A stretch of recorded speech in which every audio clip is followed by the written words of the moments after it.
Bonjour à tous, j'espère que vous allez bien. Pour ma part, cela va très bien. Ce week-end, il y a les championnats du monde de cyclisme sur route en Belgique. Et aujourd'hui, je vais vous faire une vidéo sur les grosses équipes de ce championnat du monde de cyclisme sur route 2021. Une équipe outsider, la première équipe,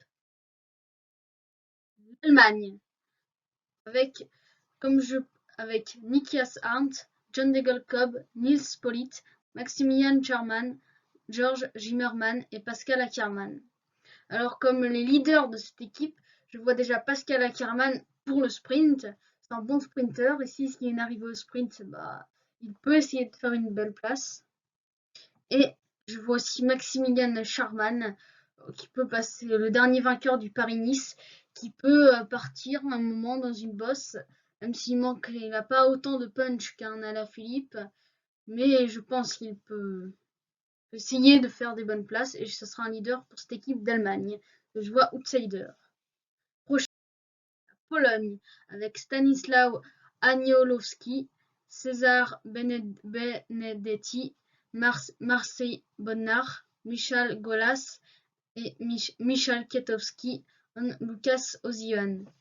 Alors pour cette équipe, je vois un seul leader qui est Michal Kwiatkowski. C'est un bon puncher. Il manque un petit peu en montagne, mais il est très bon et il peut faire aussi des éclats. Et je ne vois que lui comme leader dans cette équipe de Pologne. Suivante, les États-Unis. Les États-Unis, j'ai une équipe aussi outsider, comme je l'ai dit précédemment, avec la Pologne et l'Allemagne. Et je vois Brandon McNulty comme leader. Il a fait des très beaux Jeux Olympiques. Brandon McNulty, il est resté longtemps dans la roue de Richard Carapaz avant de craquer à quelques kilomètres de l'arrivée. Mais il peut tenter de faire des places. Et le deuxième leader, je vois Nason Powles, qui est un bon coureur, même si je le vois moins flamboyant que McNulty. Il peut faire des bonnes choses. Équipe suivante, Suisse. La Suisse avec Sylvain Dillier, Marc Hirschi, Stefan Kung, Fabian Lienhardt, Michael Schär, Stefan Bissegger. Alors je vois comme grand leader de la Suisse, je vois Marc Hirschi, très bon puncher. On l'a vu sur le Tour de France il y a 2 ans, super combatif. Enfin, il y a un an. Il y a pile un an, oui. Le Tour de France il y a un an, qui avait été décalé, il était super combatif. Il est très fort, il a gagné une flèche wallonne déjà et beaucoup d'autres courses. Donc c'est un très bon puncher qui peut suivre la Philippe par exemple ou Van Aert. Et je vois Stefan Kung qui peut, c'est un bon rouleur donc il peut partir en contre-la-montre même si je pense que ça sera difficile. Mais pourquoi pas? Pourquoi pas pour cette équipe de Suisse? Il a l'air une assez bonne équipe. Royaume-Uni avec Mark Cavendish, Ethan Hayter, Tom Pidcock, Luke Rowe, Jack Stewart, Ben Swift, Connor Swift et Fred Wirtz.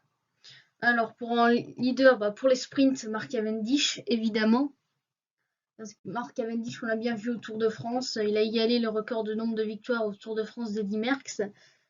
Et pour le sprint, c'est un très bon sprinter. Il est revenu au haut niveau malgré son âge. Il est bien revenu au haut niveau.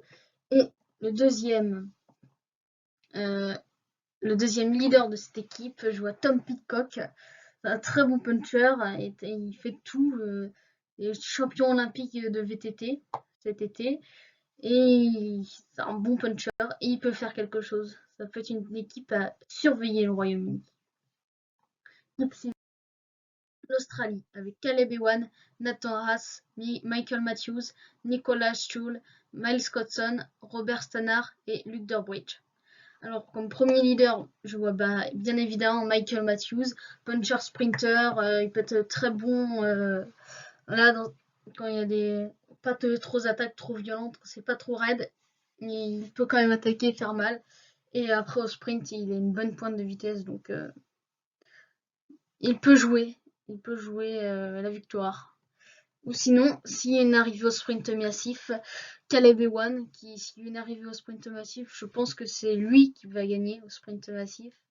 Mais il faut que ça arrive au sprint massif parce que si d'autres attaquent dans les cols, il ne réussira pas à suivre. Enfin, pas de gros cols, mais la Colombie avec Esteban Chavez, Fernando Gaviria, José Tito Hernandez, Sergio Andrés Higuita, José Alvaro Rodeg, Sebastián Molano, Nelson Andrés Soto et Rigoberto Urán. Pour la Colombie, au sprint massif, je verrai évidemment Fernando Gaviria, qui est aussi un très très bon sprinter. Je ne le trouve pas aussi bon que comme Caleb Ewan que vous avez vu avant. Ça peut être un bon sprinter. Et je vois, même si je ne crois pas trop en lui, Rigoberto Urán, qui on a bien vu la semaine dernière au contre-la-montre, n'a pas été très bon. Et il n'est pas dans sa plus grande forme, Rigoberto Urán, mais je pense qu'il peut essayer quand même. Donc voilà. Pour les Pays-Bas, alors, on commence les très grosses nations. Avec les Pays-Bas, je verrais bien Mathieu Van Der Poel, évidemment, avec son équipe composée de Pascal Enkorn, Sébastien Langleved, Bauke Mollema, Oscar Riesbeck, Mike Tennyson, Dylan Van Baarle et évidemment Mathieu Van Der Poel, que je vois évidemment faire une très bonne place. Bien se classer, à mon avis, c'est vraiment un aspect pour lui. Il a une très bonne pointe de vitesse. Il sait faire des bonnes accélérations dans les montagnes. On l'a bien vu au Tour de France avec Mur de Bretagne. Et c'est un sérieux prétendant, Mathieu Van Der Poel. Et un autre leader, mais moi je pense, Bauke Mollema, il peut faire des très bons coups. Il gagne pas souvent, mais quand il gagne, c'est avec la manière et il peut créer la surprise, Bauke Mollema. Avec Andrea Bagnoli, Davide Ballerini, Sonny Colbrelli, Alejandro De Marchi, Gianni Moscon, Giacomo Nizzolo, Matteo Trentin et Diego Ulissi. Premier leader, je verrais bien Sonny Colbrelli, le champion d'Europe. Il vient de gagner le championnat d'Europe. Et il est très en forme. Et dans une arrivée à groupe réduit, s'il est dedans, il a une très bonne pointe de vitesse en sprint. Il peut faire un bon coup. S'il se glisse dans la bonne échappée, il peut faire un bon coup. Ensuite, Matteo Trentin, qui est, comme je l'ai dit avec Colbrelli, c'est le même un peu le même personnage que Colbrelli.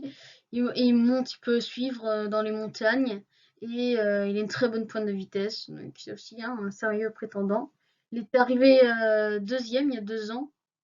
On croyait que la victoire était pour lui, mais Mats Pedersen était plus fort et il voudra sûrement faire mieux, un parcours qui lui convient pas mal à Trentin.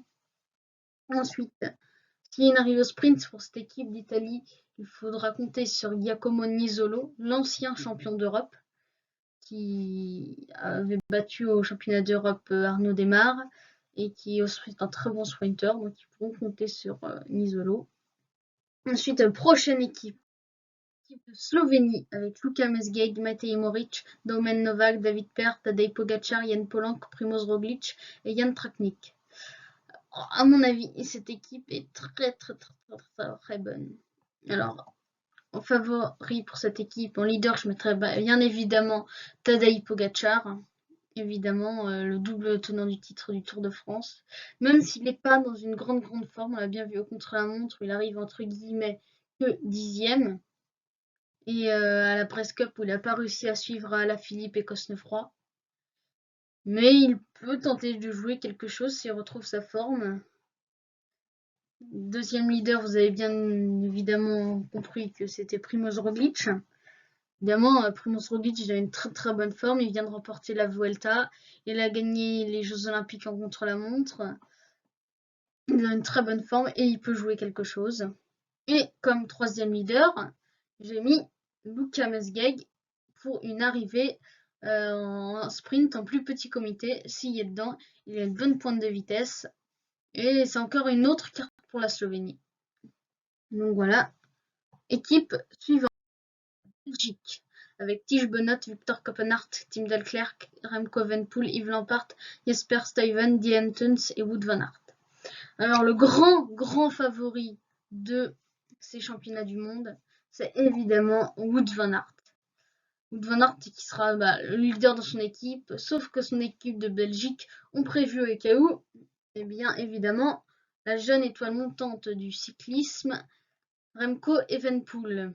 Même si on sait que Wout van Aert et Remco Evenepoel ne s'aiment pas trop, mais ça pourrait cohabiter. Wout van Aert ne voulait pas que Remco soit dans l'équipe car il voulait que toute l'équipe soit consacrée à lui, mais il aura une doublure au cas où et il planche. L'équipe de France avec Julien Lafilippe, Rémi Cavagna, Benoît Cosnefroy, Arnaud Desmar, Christophe Laporte, Valentin Madoise, Clément Russo, Florian Sénéchal et Anthony Turgis. Évidemment, comme leader de cette équipe, je verrais bien évidemment le champion du monde en titre qui remet son titre en jeu aujourd'hui, enfin demain, c'est Julien Alaphilippe. Il est très très bon. On l'a bien vu sur la Brest Cup, malgré qu'il soit arrivé deuxième derrière Benoît Cosnefroy, que voici, qui je pense qu'il peut aussi aller chercher quelque chose. On voit bien, il a battu Alaphilippe à la Brest Cup. Il fait des bons résultats ces derniers temps. Et on a deux très bons punchers dans l'équipe de France. On peut y rajouter Anthony Turgis, mais je le vois quand même un peu en dessous. Et pour les sprints, si ça arrive en sprint massif, bah évidemment Arnaud Desmar. Et si ça arrive en plus petit comité, je verrais bien Christophe Laporte qui peut faire quelque chose. Donc voilà. Et en 5 grands favoris. Donc évidemment Wout van Aert, Julien Lafilippe, Mathieu Van Der Poel, Primoz Roglic et Tom Pidcock. Je ne pense pas qu'il y aura une arrivée au sprint massif. Je pense que ça va être un de ces 5 punchers qui va te faire exploser et qui va gagner. J'espère que vous avez aimé cette vidéo. N'hésitez pas à vous abonner et à lâcher un like. Et pour ma part, je vous dis à bientôt pour une nouvelle vidéo. Ciao!